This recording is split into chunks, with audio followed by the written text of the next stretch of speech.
It's just hopefully patching us through now. So sorry if we're a few minutes late, people. Small technical hitch. So I think we're live now. So please say hello if you are with us. You want us to say hello? Hello. Hello, everyone. Hi. This is Dov and David. So welcome to another Talented People live session. Thank you for joining us. We're loving doing them. They're so much fun. We really appreciate you coming, and really what this is about is casual, informal chats to brighten up people's days, bit of information that you may have not otherwise had, and really just to kind of come together and discuss different elements of making telly, being in telly in this very odd time where we're all in isolation and lots of you are not working. So thanks ever so much for joining us. We really appreciate your support. We're still working on various jobs, and as most of you will know, Talented People is a staffing company and a headhunting company, and we help companies to place the best talent in the most exciting jobs. So we've had lots of dealings with you guys, including these two who have joined us this morning. So this session is about setting up your own indie. And lots of people sort of saying, wow, is now the right time? And I mean, now could be the right time. And these two have done it. I have done it from Talented People's point of view, but in terms of TV production company, we've got David Sumnall from MiddleChild. Hello, David. Nice to see you.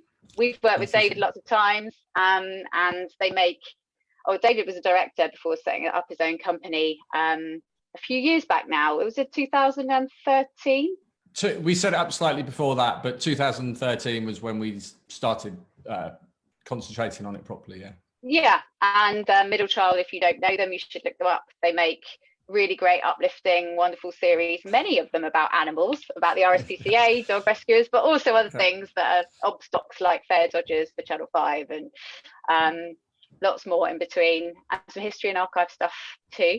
And Dov Freedman joins us from Curious Films. Hello, Dov. Hey, Kimberly, how you doing? I'm all right. Thank you for your time this morning. And Dov set up Curious Films about 18 months ago with Charlie Russell, who many of you will know is a BAFTA and Emmy award-winning director. And Dov worked on some huge series like, I want to say, The Island with Bear Grylls, right? The Island, and lots more popular factual shows, and they've been doing incredibly well, getting commissions in their first year of being up and running. So we'll launch into talking to each of these guys about how David and I used to work together as well, don't forget. You did. Yeah, you did. So how do you two know each other? I worked for Dov. Did you? Well, I was your archive researcher on Football Years. Oh, okay. Yeah. Is that what you were doing on it? That was my first job. Yeah. Right. Yeah. Yeah. Fabulous job. You were a very good boss. Was I? You were very good. Yeah. That was a good show. It's interesting that you guys know each. I know it's a small world, but you guys know each other then from a way back, and now you've done your own thing as well. But how are you both coping in the current situation? David, how has MiddleChild been affected? What are you up to at the moment? We're busy, but we lost about 20 hours of work, which is a lot, and hopefully some of that will come back. Another 10 is on pause, and that will come back later in the year, which is good. And we've won probably 5 hours of archive history shows that we wouldn't have got if COVID hadn't happened. So busy, and also if we'd have been in the office and it hadn't have happened, we'd have been busier. And it's a tough time. We put out a shout out on our social media to ex MiddleChilders and MiddleChild freelancers to see if we can help, and some of the feedback we got was people are really, really struggling. So I don't want to say it's too tough for us because we're still in work and we're still making shows. So, but I know there's a lot of freelancers out there that are really struggling. It's right. I mean, it's encouraging though. I think people will like to hear that you're busy. I know that doesn't mean that there's jobs for everybody, but it does mean that there is work and things are getting commissioned. Yeah, that's true. Dov, tell us about Curious. What sort of stage of all your productions were you at, and how's it affected you? So we were probably relatively fortunate. We were on the right side of our production cycle. So we managed to keep the 3 productions we had in production. So we're in post on them all, really. It was quite a furious couple of weeks trying to set up 4 or 5 remote edit suites as lockdown came, and trying to work out all that kind of technology. So that's a little bit calmer now. I think one of the series we're doing is following a football team, which obviously isn't happening now. So we got probably 5 of the 6 episodes in the can. So we're just waiting on, when football's kind of going to resume, so we can finish that series. But the other bits are in production. So we're busy kind of editing and trying to finish those shows. I think the big challenge for us is our pipeline of ideas are not quite ground to a halt, but we're not quite sure. I think things have been changing a lot from the channels and the people that we speak to about what they want to back at the moment, and that seems to be settling down a little bit. There's people getting a clearer idea of what they want. I think what we're hearing a lot of at the moment is I think channels are looking for ideas that they can shoot this summer and then be back in post in case there's a second lockdown this autumn. That seems to be, I'm not quite sure if that's government advice going to the BBC and beyond, but that seems to be the steer we're getting at the moment. It feels like there's a lot of people planning for different options, which I guess is the only thing you can do at this stage. But whether that is we're let out soon and are able to film in some capacity, we're getting bites of work like that. We're planning to shoot here. Who do you have who would be able to do that? Or perhaps we'll shoot later in the year. We can do all of our pre-production now. Or we put something in a contingency pot or situation where we're insured against X, Y, Z. But it's very difficult for everybody right now. So I suppose the point of the day really is to hear from you guys how and why you decided to set up your own production companies. I mean, it was for David, it was a bit a few years ago, back in 2013. For Dov, more recently. People who are watching this now and wondering, why are we talking about this right now? I suppose, you could argue that this is sort of perhaps the last thing on people's minds, but actually, is there ever a good time to do this? I mean, people are saying that they're sitting back and they're thinking more. They've got time to reflect. They've always had ideas. How do I go about doing anything with those? I want to be proactive. Whether or not they're thinking about setting something up now or in the future, perhaps people have a little more time to think about what they would do if they had the opportunity.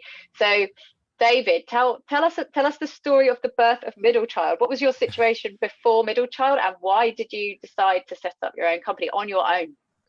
I was a really bad director and was struggling to find work.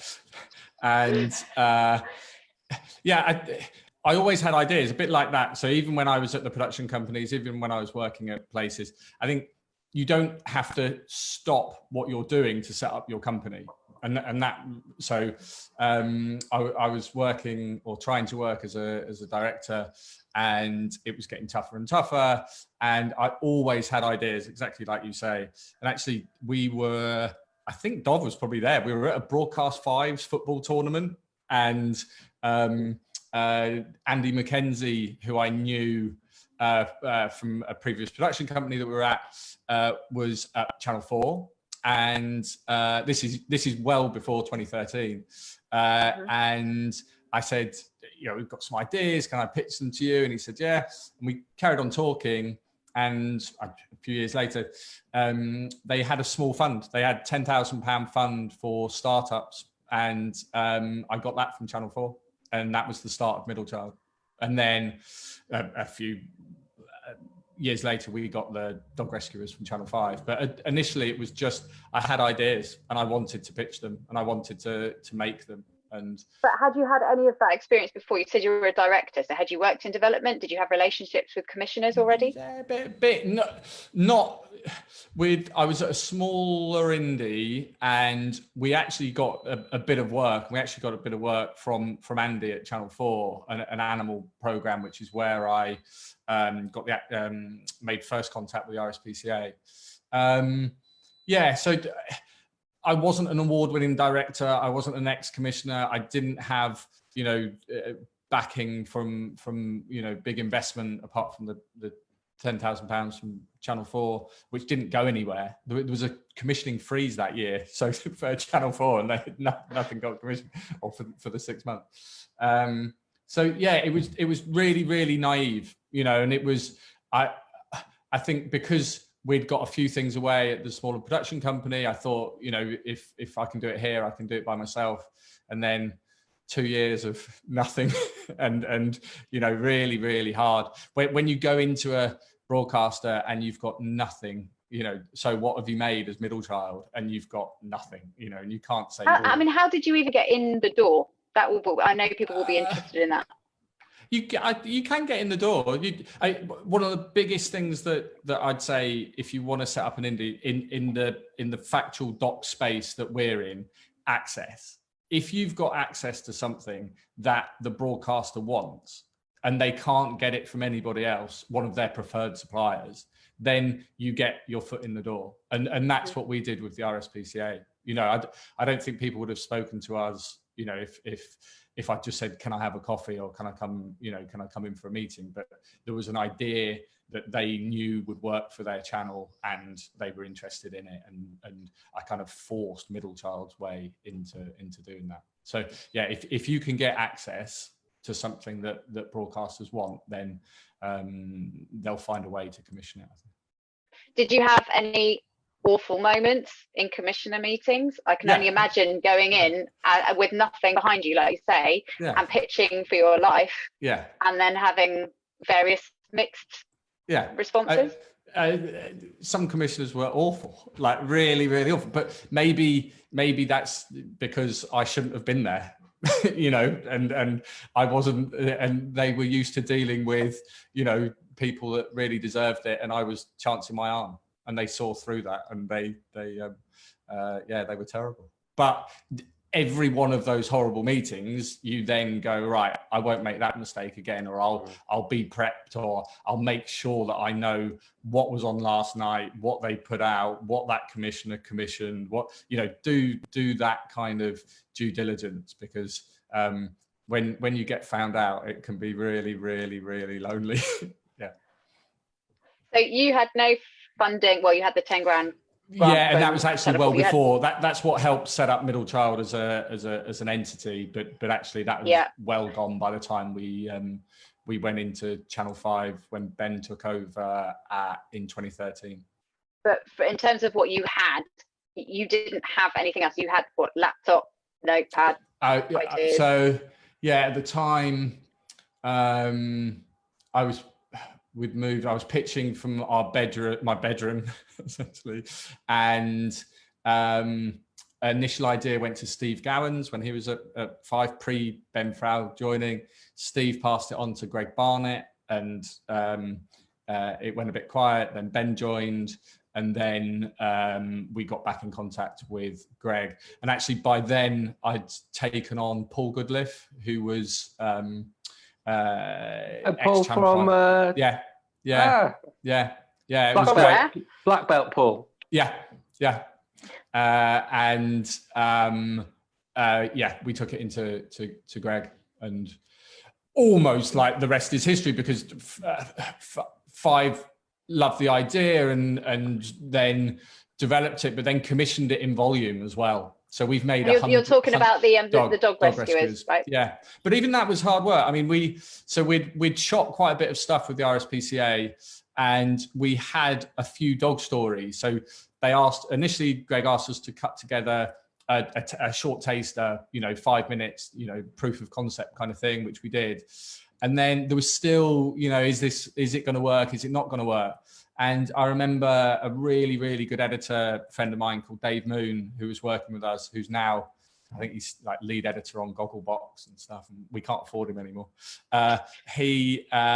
Me and him stayed all weekend, and we cut a whole hour. We just cut the hour show. We voiced it. We put music on it. We did the whole thing just to show that it can work. And then they took, I think it was 10 hours to start with, and then we at one point, I don't want to give away too many things, but we got a big bulk order, and that kind of thing as a startup indie is absolutely priceless. Game changer. You're on the map. You can get bigger office space. You can get edit suites. You can get cameras. You can, it helps massively. Okay, so you started up, no money, ideas, phone bashing, going in cold meetings, no commissioner relationships really at all, and then a couple of years of hard work, and you got your first returner. Yeah, I mean, I'd never made any films for any of the commissioners we were speaking to. I mean, we knew a few. I think Paul Crompton was at Sky at the time, maybe Sky before that when we were pitching initially. And there was Andy had left Channel 4 by then, I think. But it's interesting because we're already getting comments and questions from people saying, so do you have to have a commissioner background or a development background to do this? No, you have to have ideas. You have to want to be able to make programs, and you have to have ideas you have to know the industry and know the channels that you're pitching to, and what their gaps are and what works for them and the genres that work. And you have to be good at what you do, but you don't necessarily. That doesn't mean you have to have been a head of development or a commission editor or I think that will be refreshing to hear for most people. You can carry on doing your job while you're running your company. You can carry on developing ideas. MiddleChild's been going a while, and we just didn't have any luck, or things didn't stick, or and then the stars align, and Ben Frau loves dogs and was willing, and Greg Barnett were willing to take a chance on an indie that hadn't made a show for them, hadn't. Ben's good with that, though, isn't he? Amazing. He's good at backing kind of young, smaller indies. Yeah, I think there's 4 or 5. There's probably more, but I know 4 or 5 indies that since 2013, 2014 have gone on, turning over millions of pounds and making great shows that wouldn't have been around otherwise. Yeah, but it's a two-way. It is a two-way street. You have to make a good product. There's no. If you get that chance to make a program for somebody, then take it with both hands and make that program as good as it can be. Don't think about profit. Don't think about all the other things that go with getting £500,000 in the bank or whatever. Just make that program and then make sure that it returns and returns and returns. And Dov, did you tell us about Curious? When did you set up, and how did you set up? So Charlie and I have worked together for 13, 14 years. We've made films together, and just sort of both felt kind of get the best out of each other. I think we wanted kind of creative freedom is kind of what was driving us, I guess. Sometimes when you work at other indies, you're backing ideas or trying to back ideas you don't quite believe in, and I think making telly is hard, whatever you're doing. So I think you've really got to believe in it. So that was genuinely behind why we wanted to do it, and also the sense of if we didn't do it now, we probably never would. So my schedule and Charlie's schedule was sort of aligning in around June 2018, May or June, and we didn't really have so much of a plan, but I got introduced to a young man called Jack Sullivan, who was running West Ham women's team at the age of 18, and we just sort of felt there was something in it. I kind of finished my job. Charlie finished a film that he was working on, and we just went and shot a tape with Jack, and it was just quite an extraordinary tape. I think we shot it in the June, and he basically had to put a football team together from scratch to start that August. So there was a kind of ticking clock with it. So we shot this tape, we cut it ourselves, and we showed it to David Brindley at the Beeb. And I think what was fortunate for us is it wasn't something that they could sit on for a couple of months. It was like, if you want this, then it's happening. So we've got to keep filming. Clever. Back them into a corner. You have it now or never. Well, exactly. And originally they were like, well, yeah, maybe let's do a single and see how it goes. And we were like, well, look, West Ham need a commitment, so we've got to film it for the whole season.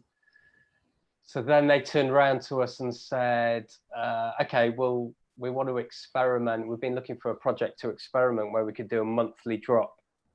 So if we give you 10 parts, we deliver an episode every month.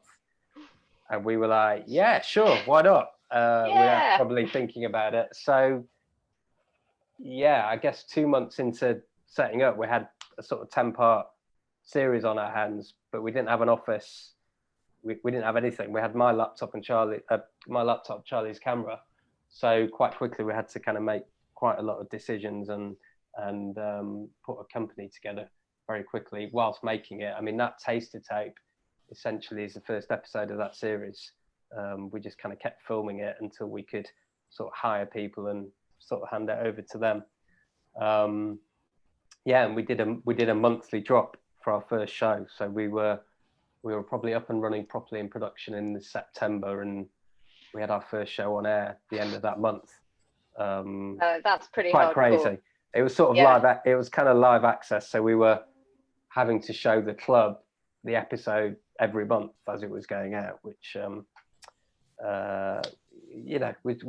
was challenging but good. I mean, we're all still friends, and we made the series. And of course, I think Dave alluded to it. You do need a certain amount of luck and timing. And women's football, we felt, was on the sort of crest of the wave, which it was. And then we were fortunate enough with our story, they got to Wembley in their first season. So they went from playing in front of 60 people to in front of sort of 60,000 at Wembley. So it's quite a sort of fairy tale arc over the 10 parts. So that's it, really. That's how we started. And in our first year, we were lucky enough. We did a film with Chris Packham and David Attenborough about population, and we did a format pilot for Channel 4 with Charlotte Church, where basically we take celebrities to the middle of nowhere with their parents for a week and sort of see what happens. So it was woodland isolation. Woodland isolation, yeah, kind of quite fitting for these times. So yeah, we had quite a busy first year with those three projects. It sounds like you both had fantastic ideas / access and got them away with, determination, grit, timing, all of those things you've just said. But once you've started making, that's a bit like being a program maker. Mm-hmm. Does anybody actually teach you, or where do you learn the running a business bit? Because I think that's the bit that might put off other people from doing this. Is it certain traits of your personality? Is it practical skills that you actually need? Well, I mean, I'd been a sort of management level at an indie for a few years before that. So you get a certain sense of things, but nothing like when you've got to make those decisions yourself and make sure everyone gets paid at the end of each month. I think we were quite terrified about it in the beginning, and maybe thinking, oh, do we need to be housed by another indie? But because we were sort of so busy and had things in production, we just had to figure it out ourselves, really. And that's probably gave us a bit of confidence that, okay, we sort of know what we're doing here, and yes, this accountant works or that accountant doesn't work. We were sort of forced into learning on the job, really, which is probably the best way to do it. Isn't it? Yeah, sort of tally all over. I mean, certain people were very generous with their time with us, kind of advising us on things to do and things not to do. But yeah, you kind of sort of learn on the job, really. David, what do you think? Yeah, you've got to employ good people, and kiss a few frogs along the way. I think lots of frogs. I had Paul in the early days, which was great. His experience was great. We've relied quite heavily on consultants, so we can't employ somebody on £2,000 a week to run our business affairs and whatever. But one day a week, that's great. And we can just make sure I'm free for that day a week, so we can mine as much information out of them as possible. And we've had 3 or 4 over the years that come in for maybe 6 months or a year, or we're working with somebody now that's amazing. You know, he's absolutely incredible, just doing 1 day a week for us, and he'll make sure, yeah, his background is an ex-MD of an indie. So, you know, what he doesn't know about contracts and distribution and everything like that, that's not my background. You know, I can hold my own now ish, but you just rely on really, really good people. And there's I'm sure Dov's experienced it. There's so many people out there that will just give you advice for free and help, because they had help on their journey to where they got to. So consultants have been invaluable to us. So know where your strengths lie, and then outsource to the people who know what they're doing. And also learn along the way. Like I know how to write a script, I know how to shoot a doc, I know how to do this. And actually running the business side of things, really exciting. How do you make a profit out of a, you know, 50 grand an hour program? Or how can you do you need to employ an HR person, or can you, how do you find your talent? You know, do you go to an amazing headhunter company? Yeah. So just things like that. And it's exciting. You make mistakes, but who's looking at you? You know, you just make mistakes as there's no rush. You can make mistakes, and then you can learn from them and become a better company as you go. I think that sounds like a lot of that is personality, don't you? We're going to say, Dov, like that sounds to me like it's inherent. You've either got it or you haven't. Well, I think one of the reasons Charlie and I wanted to set up is kind of sort of create a culture at a company, and you know, because we're both creatives, the sort of I mean, it sounds like a strange thing to say, but creativity is at the heart of what we do at Curious. So we'll always try and prioritize creativity over sort of numbers on the balance sheet. Of course, we try and run our company you know, properly with the numbers and stuff, but we'll always try and have the sort of things like the culture of production versus editorial. I've worked at companies before where that can be quite adversarial. So we really try and promote a culture of actually those two parts of the business are really supporting each other. Production always is trying to find solutions that work for editorial and creative. And I think that's what we get kind of quite a lot of satisfaction out of. And, you know, I think the feedback that we've had from people that have worked for us so far, you know, they appreciate that as well. And that's all about the people that you bring into the business. So like our head of production, Nikki Varley, used to work with me. She came and she's been on the journey with me and Charlie really since day one, and has sort of learned herself. You know, she's taken a big step up in the company, but I think that's because we're all learning together. We're making those kind of creative decisions first. That creates a culture at the company, and hopefully that does translate onto the screen as well. And I think that does give you, I would say one thing that you get from commissioners is when you start up is, and I'm sure Dave probably has felt this as well, when they commission you to do a project like the Dog Rescuers or, you know, some of the stuff we've done, they know they're going to get you working on it. They know they're going to get Charlie and I really in that show. So we're not going to kind of get the commission and just farm it off to someone else to look after. And I think, I don't know what Dave's view on this is, but I think that has been a little bit of an edge for us as a young indie. I mean, I remember we turned up to, in those early days when we were still shooting that tape, we went to a pitch meeting. We actually had Kit with us. We walked into a pitch meeting with Kit, and actually they really like that. Like, God, you guys are still actually out there kind of doing it. So I mean, that is a challenge as we kind of grow to kind of take us away sort of from that as well. But I think it does give you that edge that the commissioners know you're going to be fully in that project, and making sure it's the absolute best it can be. Yeah, and I think there's certain broadcasters that absolutely love that. They love speaking to the boss of the company, you know, and they know that the DNA of the company goes right the way from the top to the bottom. And I think for a couple of years we've won, or we've been in one of the best places to work in TV, the broadcast thing. I think that's the best award that we can win. I love that. I'm sure Dov's exactly the same. We've all worked, and you, Kimberly, we've all worked at indies that we've not really enjoyed working at, and the culture's not been great. And you learn as much from those experiences as you do from the ones that actually you really enjoy. You learn what not to do. And one of the reasons I set up MiddleChild in the first place was to, I never want to be shouted at. I never want to be forced to do, shoots that you don't want to do, or work weekends when you're not being paid, or all the things that TV kind of makes you do. MiddleChild try to avoid that like the plague. Why would I was a runner, I was a researcher, I was an AP, I was an archive researcher for Dov, I was a director.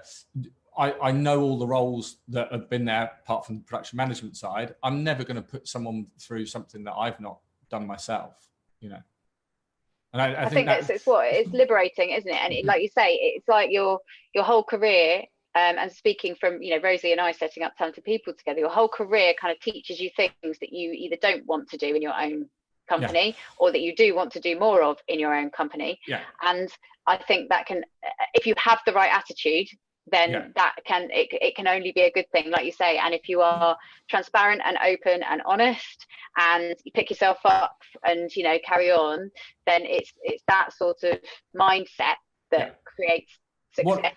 One of the key things Dov said, it's interesting, I didn't realize you'd known Charlie for so long, but choosing the right partner is so important. Same with you and Rosie, I assume. I've got Andrew Eastall that I work with now, and I think 4 or 5 years that we've been together. It's just, it's a great team. A couple of other people that I've worked with, it was confrontational, decisions were being made that aren't necessarily the decisions you would make. And that's difficult. And also you don't want someone too similar, because then they're just, a yes man, that they're going to just make the decisions that they think you're going to make. Whereas Andrew at the moment, for a few years, I didn't have a holiday. I couldn't leave the company because you don't know what you're going to come back to. Whereas Andrew will make the same decision as I would, or a better one. so finding the perfect relationship is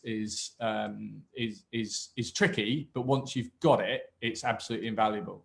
Because you can scale up then. You couldn't agree more with that. I mean, I would have never done this without Charlie. I wouldn't tackle this on my own. I mean, it's hard. It's really hard. Face a lot of rejection. I think you kind of, you just need to be able to sort of bounce off each other all the time. And, whether that's in a pitch meeting or reacted to kind of some, difficult kind of business news, whatever it is, you kind of need that. And I think Charlie and I have always complemented each other kind of creatively, I couldn't agree more. If you're thinking about doing it, try and do it with someone that complements you in some way, or some sort of partnership. And it's all about timing as well. I back in right at the start, and I had Morgan Roberts with me, and MiddleChild came from the name because I was a middle child and Morgan was a middle child, and we, Oh, that's cool. You set the company up with Morgan? Yeah. I didn't know that. Yeah. I can't remember. Probably after the channel. I think I'd got the Channel 4 money, and then I think it was after that. Is he still involved in the company? No. It was a year or two at the beginning, but we didn't have any luck, and we did get on, and Morgan's amazing. He's execing, great stuff at the moment, all the Romesh stuff or whatever. So we just didn't have any luck, and it didn't happen. And then, but I think it's different for Dov. I didn't have a mortgage. I wasn't married. My girlfriend at the time had a good job. I could take that kind of naive risk. So if you're in your late 20s, early 30s, why not? What's the worst try? that can happen? Yeah, exactly. I guess that's something. We're getting tons of questions now, which is fantastic. So we'll try and get through some of these. Has my mum been on? No one with Sumnall. No, it's Morgan asking for his shares back up there. Yeah, there's a few people that might. Yeah. Hold on, Charlie Russell. He's saying, no, he's not. So a couple of people asking about access and the RSPCA actually. So for you, David, what clinched the access with the RSPCA? Was it right timing? And thank you, Joanna, for that question. Yeah, thanks, Joanna. It was luck again, and it sounds like, you know, you've just been stupidly lucky. It can't always be luck, but it is luck. Like if it's sliding doors kind of moments, you could easily, you know, it couldn't have happened. There was in the Guardian, there was an article about dogfighting, and I was like, you know, dogfighting still goes on, and I was at this other smaller indie at the time. And I rang the RSPCA, just picked up the phone, and I said, just seen this article you've done about dogfighting. Would you be interested in doing a doc? And at the time, they'd just employed a head of broadcast. I think he'd been there a month. And we just got on like a house on fire. And stuff that I was saying to him, that why we wanted to do it as opposed to a bigger indie, and what it's like to work for bigger indies. He'd come from a broadcast background, and he knew the pitfalls of, you know, working with production companies. I think there's definitely an advantage of being a small company in many ways, because like you've said, you guys, you know, people know they're going to get you as the boss, and they feel more they can trust you. There's not a million other people that you're going to have to jump through hurdles with, and you can build that rapport and hold on to it. It's the same for us in a small company. I quite like the deep pockets of an ITV Studios or Warner Brothers at some time. But yeah, I definitely think there's no one above me, and there's no one above Dov and Charlie. And if we want to try something, if we really want to go for something, Andrew got access to TFL, and that was years in the making. You know, he really had to try hard to get that, and eventually got it, and that's paid off. So I'm not sure a bigger indie, they'd have probably given up on the idea, you know, with a bigger development team or whatever. Have you two got any advice for Melanie Rainbow, who has asked, what would you recommend for people not London or Manchester based to help get commissioner meetings face to face, because regions aren't given an outlet to get in? I mean, Zoom perhaps, maybe this culture will change things slightly. How to get face to face meetings with regional commissioners? With commissioners when you live in the regions, or you are already in the regions. Well, I know like Channel 4 have got they've assigned those people in like Leeds and Bristol, and I think the BBC have as well. I mean, it's I guess it's about relationships really, and but it's about relationships, but also I think it's about ideas, as Dave was saying. And if you know, there's I mean, I sort of knew this anyway for kind of making stuff, but if you've got some good tape, you know, and a good idea that you really believe in, then you'll get those meetings. You'll get that sort of face to face. Yeah. You know, we've got something hot here. They'll you know, if they want it, they'll want it wherever you are. Yeah. I think nations and regions, it's never been more positive at the moment, and there's never been so many commissioners out in the regions, and we're down in Brighton, an office in London at the moment. I'd say for anybody,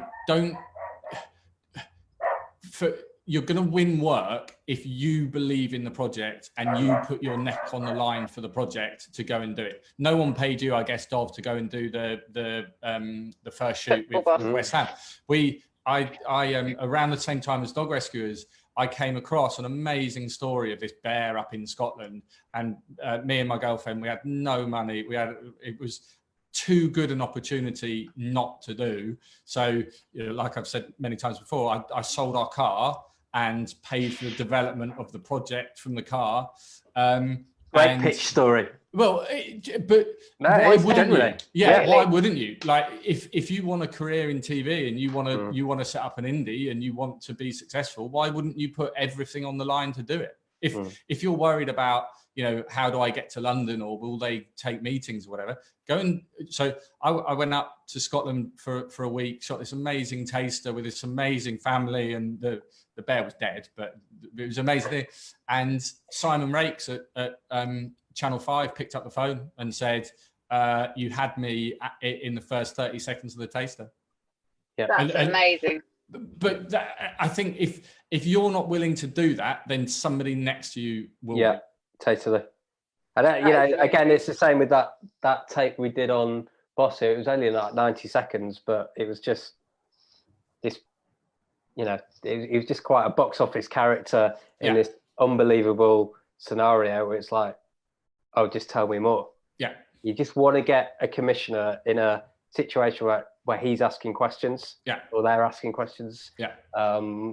I think there are those moments. I've certainly been on shoots where that something else has been happening, or there's been an offshoot of whatever I'm doing that I think is a great idea, and you just think, I have a camera and I have this person in front of me. It's like a light bulb moment, I think, where you go, I could actually make something out of this from nothing, just from my idea, this tape. And that's what you did, Dave, said in your car and going up to shoot a bear, and Dov, you did going to shoot this guy who really caught your attention. It feels, I think all that is very inspiring. You know, I'm not saying it's easy, but it is like it is possible. It's I mean, look, you do it all on your phone. You can even edit on your phones. It's all sort of possible. I think Dave's absolutely right. It's a mindset thing. If you've just got to be willing to kind of sort of take that leap and that kind of back yourself, really, that belief in yourself.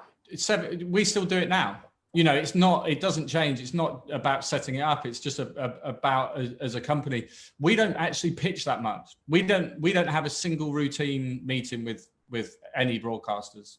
We'll go out, we'll film a great taster, and we'll put it in front of the right people, and that's how we win our work.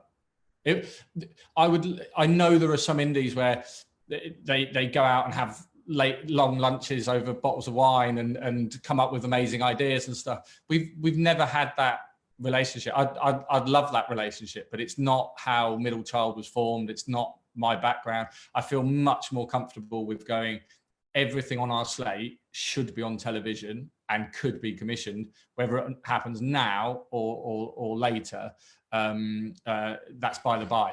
We don't deliver. We don't pitch anything that shouldn't be on TV or couldn't be on TV. I totally that taps into what I said about, you know, having your own creative freedom, sort of backing your ideas and backing yourself. That's you know, not to oversimplify it, but I think it just does come down to that. Yeah. What about personally? So a couple of people, someone, Dave Mordy, hello Dave, thanks for commenting, has asked, another Dave, great name. We've got all the Daves and Dovs and Daves watching now. He is saying that he tried to set up something once, left his job to throw everything at it. His partner was committed to that, but didn't leave their employment. So the balance felt very off. And that was very challenging in itself. And I don't know if it worked out or not. So how did you manage to do that?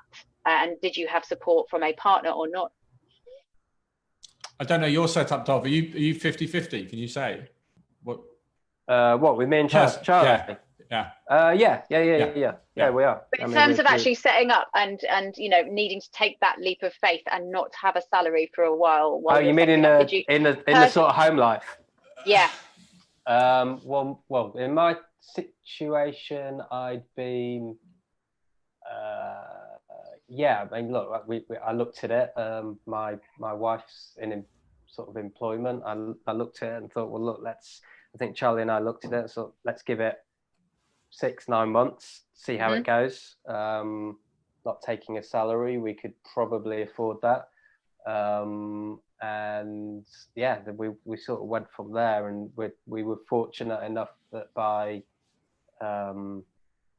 like the August or September, sort of 3 months in, we were able to start taking a sort of small salary, and we sort of built up from there, really. I mean, look, again, it's not easy. If you look, it takes a certain mindset to take that leap, and you know, it can be kind of, it's difficult. I mean, you know, there are those kind of concerns, but again, I think Dave's experience is something that you could do as well, that you don't necessarily, you can be kind of developing your own things whilst you're doing, you know, not everything's like the project that we had with the football team, that access takes a long time to get away. So it's things that you can keep sort of bubbling away in the background. I know people that have done that, and once it's landed it and they know they've got the commission, that's when they take the sort of leap to, right, this is what I'm doing now. So I think if it's ideas that you like, that's where you should start, and you know, putting a tape together and getting it out there.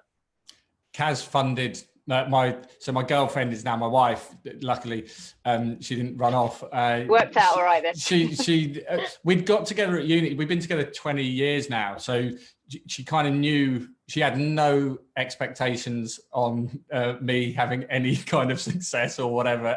Anyway, from uni days, so she had a decent job, not in TV, and basically for a couple of years funded me sitting at home in my bedroom pitching ideas with a cat. So you had support from that point of view. Yeah, there was no big decisions about, okay, how are we going to pay the mortgage and feed the kids. There were horrible moments. Don't want to get too deep, but there was a moment where I remember sitting on our bed in tears with Kaz because I had no work. This was just before Dog Rescuers, and just as I was kind of selling the car, I had no work, and my directing CV was awful.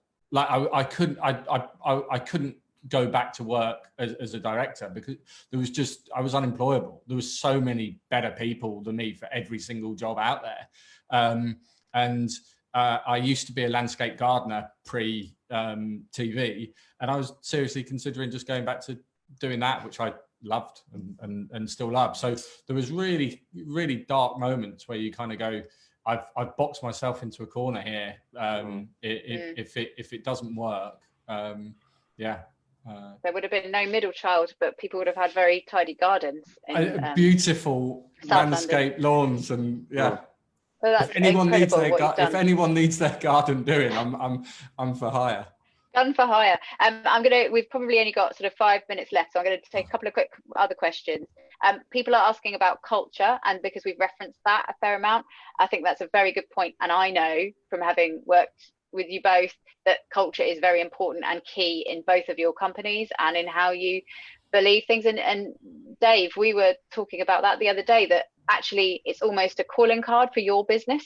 It's such a small industry. If you're a dick, people will find out, and people will talk, and people will not want to work for you. They may become the person you're sitting next to will, in the office in the Indy might become a commissioner. You know, that there's people that if you burn any bridges or you're a complete arse to people or whatever, you're going to find it really difficult. So yeah, be nice. Life's too short, and that really helps. Like I say, the broadcast best place to work thing is amazing. It's like player's player in football awards. Did you guys win that? We're in the top whatever. Oh wow, well done. Yeah, that's great. Yeah, I know, it's surprising. Yeah. but it's voted by your staff and your freelancers and whatever, and it means you've created a really nice culture. And you know, I would love to have the BAFTAs and the awards, and hopefully that will come.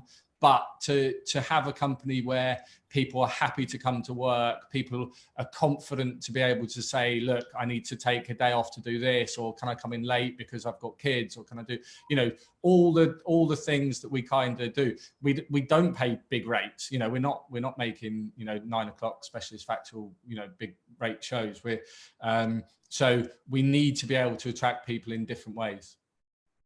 Yeah, and Dov, I know Curious is the same, you know, and the fact that Nikki's been there from the beginning, and you're very careful with who you work with, and your social media is fantastic. I love it. You know, you've got occasional kids in the office. Yeah, I can't take any credit for that, unfortunately. Yeah, yes. I love it though. It certainly gives a feel of who you are and the people that you want to be working with, and therefore the kind of shows that you're making. Something from Marcus Belton: how do you keep the hands-on creativity as documentary makers, particularly producing and directing, without getting too bogged down in the business side? Yeah, right? The last thing I directed was the Hercules, the human bear doc, and that was came out in 2014. That was 2013. So I would love to not be looking at spreadsheets and business rates and whatever. but I'm still reading scripts and I'm still execing all the stuff that we make, and so it's a different role. I probably couldn't direct something now because I couldn't put everything into it. I'd be distracted by too many other things going on. But it's a shame. Dov, how about you? How do you not get dragged into business meetings all day every day? I do, and it's a daily battle. Yeah. That we have, and Charlie's still directing stuff for the company, which is kind of the next sort of stage challenge we have to kind of grow as a business, to kind of sort of remove him, because if we have an idea that people like, it's like, oh, that'd be great, can Charlie direct it, and then we'll green light it. Well, no, not really.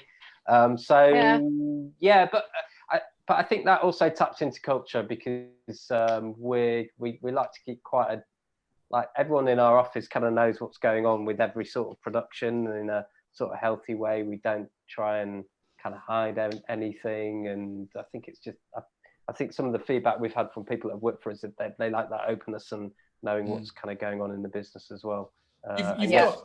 You've got to be careful what you wish for. I probably had as much fun when we were turning over £500,000 or £1 million as you do when you're turning over £4 million.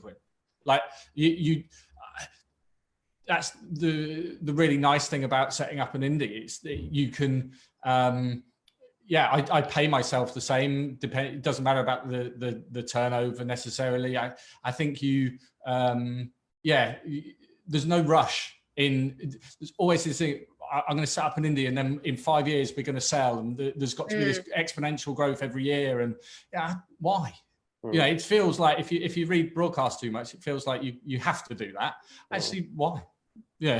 We've had all these plans and we've had all these investment chats and whatever. We just want to make great shows and have good time doing it. And we nearly sold last year, and we pulled out at the last minute because we love what we do, and why would you rock that boat? I think we're all guilty in this industry of wanting the next thing, whether you're a freelancer, whether you're in lucky enough to be, I suppose, in a staff job or running a company like all of us here. I do feel like there's that, it's probably external pressure, but internal pressure as well. As an ambitious entrepreneurial people, it's hard not to think, okay, we've done that, what is next? But that's not just our industry, that's our sort of society, and kind of why we're heading to the problems that we're heading. Actually, just that's true. I just wanted to talk a bit about sort of sustainability, because we were having this chat, Kimberly, and I talked about the Albert scheme, and you weren't aware what that was. And Dave, are you signed up to Albert? Oh yeah. Tell us about it. Well, it's just a scheme that you can do that tries to make production be a bit more accountable towards sort of sustainability.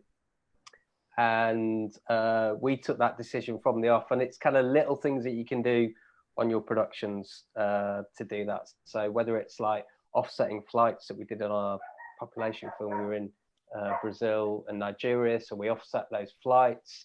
On some of the shows that we've had, that there's been a big crew, we made sure all the catering came from a sustainable provider with no meat and no single-use plastic.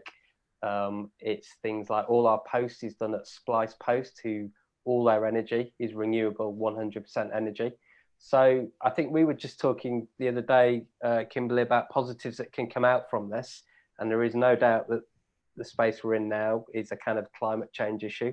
I think that is kind of what will come out, especially in terms of air pollution and everything. So I think, freelancers can take that responsibility as well, and be aware of the Albert program a little bit. And if it's good directors getting hired to do jobs, it's like, well, I want to cut my show at this post house because of all their energy is sustainable. So I just think it's a conversation people can be having, and maybe something positive comes out of it. Yeah, it's really important.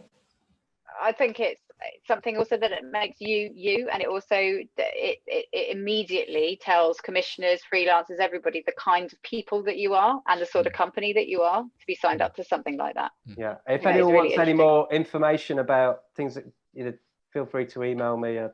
Do you know what I might do after this? Because we've had so many really lovely comments and so many questions we've not managed to answer. I'll do a blog post after this, and I'll ask you guys for some other pointers, or maybe even just include some of the questions in the blog post and then share with everybody, Sure. if you're all right with that. And if anyone's really serious about setting up an indie and stuff, just my email is on my website. You just contact us directly. You're more than welcome. Yeah, that is so nice, and we love to be talking to people like you and working with people like you. It's what makes this crazy old world of telly sane and normal and lovely. So thank you so much for joining us. I'm sorry we haven't got any more time, because I'll probably lose people to lunch and all sorts, and you guys have got you guys are still busy, you're still working, delivering stuff. I've got a viewing in 5 minutes over Microsoft Teams. Oh god. Yeah, great. Good luck. Great. Yeah, fun times. Awesome. And I think I would like to do things we didn't get to. Jane Preston has asked a couple of really good questions, so we didn't get to hers, but I reckon if you guys can have a think about things to do and things not to do when setting up a business, I'll do a blog post on that and get some of your thoughts. But I think we've covered loads, so thank you ever so much. And everybody, thanks so much for watching this. It's just really enjoyable to do, and we'll be doing more in the future. Follow us on all our social platforms at Talented People. We're on Instagram and LinkedIn and Twitter, and these guys, check out their websites. They're going to have some amazing projects coming out soon. So appreciate your time. Thank you, everyone. Stay safe and well. Nice to see you again, Dov. Dave, let's do a coffee. Thank you for your time. Definitely. I totally forgot about the archiving thing on. I'm sorry if it was bad. That was a good show. That's really funny. Lovely to see you guys. Yeah, nice. Thanks for sorting out, Kimberly. Yeah, see you. You're welcome. Stay well. Take care, everyone. Cheers. Bye. Bye.